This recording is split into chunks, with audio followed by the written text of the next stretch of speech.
രാഹുൽ ഗാന്ധി ഉയർത്തിയിരിക്കുന്ന രണ്ട് ചോദ്യങ്ങൾ. എന്തിന് താക്കീത് നൽകി ഈ പാകിസ്ഥാനിലെ തീവ്രവാദ കേന്ദ്രങ്ങൾ ആക്രമിക്കുന്നതിന് മുൻപ്? മറ്റൊന്ന്, ഈ ആക്രമണത്തിൽ ഇന്ത്യക്ക് എത്ര പ്ലെയിനുകൾ, മറ്റ് യുദ്ധോപകരണങ്ങൾ നഷ്ടപ്പെട്ടു എന്നുള്ളതാണ്. അദ്ദേഹം ഈ ചോദ്യം ചോദിച്ചത് ഏറ്റവും കൂടുതൽ ആഹ്ലാദചിത്തരായത് പാകിസ്ഥാൻ ജനതയാണ്. പാകിസ്ഥാനിലെ മാധ്യമങ്ങളെല്ലാം തന്നെ ഇദ്ദേഹത്തിൻ്റെ ഈ ചോദ്യത്തിന് അതിഭയങ്കരമായ പ്രാധാന്യം നൽകി പ്രസിദ്ധീകരിക്കുകയുണ്ടായി. മറ്റൊരു കോൺഗ്രസ് നേതാവ്, മറ്റാരുമല്ല കോൺഗ്രസിൻ്റെ അഖിലേന്ത്യാ പ്രസിഡന്റ്, അദ്ദേഹം ഇതിനെക്കുറിച്ച് പറഞ്ഞത് ഇതൊരു നിസ്സാര യുദ്ധമാണെന്നാണ്.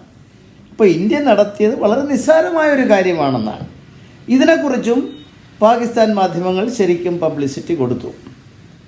അപ്പോൾ ഈ രാഹുൽ ഗാന്ധിയുടെ പ്രസ്താവനയെയും ഇദ്ദേഹത്തിൻ്റെ ഈ പ്രസിഡൻറ്റിൻ്റെ പ്രസ്താവനയും ഒക്കെ ഇവിടുത്തെ ദേശവിരുദ്ധ മാധ്യമങ്ങളും ദേശവിരുദ്ധരായിട്ടുള്ള വ്യക്തികളും ശരിക്കും ആഘോഷിക്കുകയാണ്.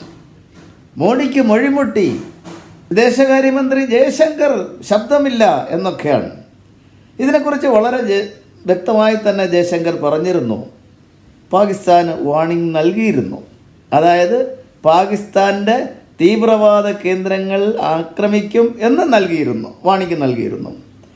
അതിനോടൊപ്പം ഒരു കാര്യം കൂടെ പറഞ്ഞിരുന്നു, നിങ്ങളുടെ മിലിറ്ററി ക്യാമ്പുകളൊന്നും ഞങ്ങൾ ആക്രമിക്കാൻ പോകുന്നില്ല എന്ന്.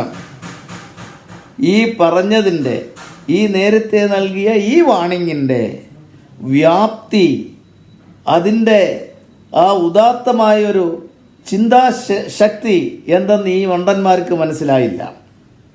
ജയശങ്കർ പറഞ്ഞു, ഞങ്ങൾ നിങ്ങളുടെ നാട്ടിലെ തീവ്രവാദ കേന്ദ്രങ്ങൾ ആക്രമിക്കുമെന്നാണ്, പട്ടാളത്തെ ആക്രമിക്കില്ല. എന്താ പറഞ്ഞത്? കാരണം നമ്മൾ തീവ്രവാദ ക്യാമ്പുകൾ ആക്രമിക്കുമ്പോൾ ഇത് പാകിസ്ഥാനെതിരെയുള്ളൊരു യുദ്ധമാണെന്ന് ധരിച്ചു വശായി പാകിസ്ഥാൻ ഒരു യുദ്ധത്തിന് തയ്യാറാകരുത് എന്നുള്ള വ്യക്തമായൊരു സന്ദേശമാണ് ഇതിലൂടെ നൽകിയത്. അത് മനസ്സിലാക്കാൻ കെൽപ്പില്ലാത്ത രാഹുൽ ഗാന്ധി ചോദിക്കുകയാണ്, എന്തിന് നേരത്തെ അവരെ അറിയിച്ചു ഞങ്ങൾ ആക്രമിക്കും എന്ന്? എന്താ ഇതിനൊക്കെ പറയാൻ കഴിയുക? അപ്പോൾ ഇവിടെ ഇപ്പോൾ അവർ പറയുന്ന രാഹുൽ ഗാന്ധിയുടെ പ്രസക്തമായ എന്ന് പലരും പറയുന്ന ചോദ്യം, എന്തൊക്കെ യുദ്ധോപകരണങ്ങൾ ഇന്ത്യക്ക് നഷ്ടപ്പെട്ടു എന്നുള്ളതാണ്. എന്തിനാണെന്നല്ലേ? അതായത് അത് വിദേശകാര്യമന്ത്രിയുടെ വായിൽ നിന്നോ പ്രധാനമന്ത്രിയുടെ വായിൽ നിന്നോ വീണ് കിട്ടിയിട്ട് വേണം പാകിസ്ഥാൻ കൊടുക്കാൻ. എന്നിട്ട് പറയാം, പാകിസ്ഥാൻ എന്നിട്ട് പ്രസിദ്ധീകരിക്കും, ദാ രാഹുൽ ഗാന്ധി പ്രധാനമന്ത്രിയുടെ കയ്യിൽ നിന്നും ഈ വിദേശകാര്യമന്ത്രിയുടെ അടുത്തും ചോദ്യങ്ങൾ ചോദിച്ച് ഇന്ത്യക്ക് നഷ്ടപ്പെട്ട ആയുധങ്ങളുടെ വിവരണങ്ങൾ കണ്ടെടുത്തു എന്ന് പറയിക്കാൻ വേണ്ടിയാണ്. പക്ഷേ ഇവിടുത്തെ വിദേശകാര്യമന്ത്രിയും പ്രധാനമന്ത്രിയും ഒന്നും രാഹുൽ ഗാന്ധിയെ പോലെ മണ്ടന്മാരല്ലല്ലോ. അവർ ആ ചോദ്യത്തിന് യാതൊരു വിലയും കൊടുത്തില്ല. ഇപ്പം ഇവർ പറയുന്നത് ദേശത്തിലെ ജനങ്ങൾക്ക് അതറിയാനുള്ള സ്വാതന്ത്ര്യമുണ്ട് എന്നുള്ളതാണ്. എന്താണ് ഈ സ്വാതന്ത്ര്യം? ഒരു യുദ്ധത്തിൽപ്പെട്ടാൽ ആയുധങ്ങൾ നശിക്കും, ജനങ്ങൾ, പട്ടാളക്കാർ നശിക്കും, ജനങ്ങൾക്ക് ജീവഹാനിയും മറ്റ് നാശനഷ്ടങ്ങളുമൊക്കെ ഉണ്ടാകും. അതൊക്കെ സ്വാഭാവികമാണ്.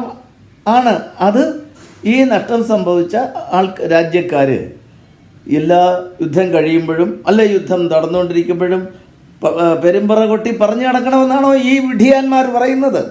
ഇത് നമ്മളെന്തിനു പറയണം? പോട്ടെ, ഇന്ദിരാഗാന്ധി യുദ്ധം ചെയ്തില്ലേ? പാകിസ്ഥാനെതിരെ യുദ്ധം ചെയ്തു, പാകിസ്ഥാനെ 2 കഷ്ണങ്ങളാക്കി. എത്ര ഇന്ത്യൻ പട്ടാളക്കാർ കൊല ചെയ്യപ്പെട്ടു ആ യുദ്ധത്തിൽ, എത്ര യുദ്ധോപകരണങ്ങൾ നഷ്ടപ്പെട്ടു ആ യുദ്ധത്തിൽ. അതിൻ്റെയൊക്കെ കണക്ക് ഇന്ദിരാഗാന്ധി എപ്പോഴെങ്കിലും പറഞ്ഞിട്ടുണ്ടോ? പറയില്ല, പറയേണ്ട ആവശ്യമില്ല. അപ്പോൾ ഇവിടുത്തെ ദേശവിരുദ്ധ ശക്തികൾക്ക് പാകിസ്ഥാൻ്റെ കയ്യടി കിട്ടാൻ നടത്തുന്ന ഈ നികൃഷ്ടവുമായ ഈ അഭ്യാസങ്ങൾക്ക് ഇന്ത്യൻ ജനത ചുട്ട മറുപടി നൽകും എന്ന് നമുക്ക് തീർച്ചയായിട്ടും പ്രതീക്ഷിക്കാം.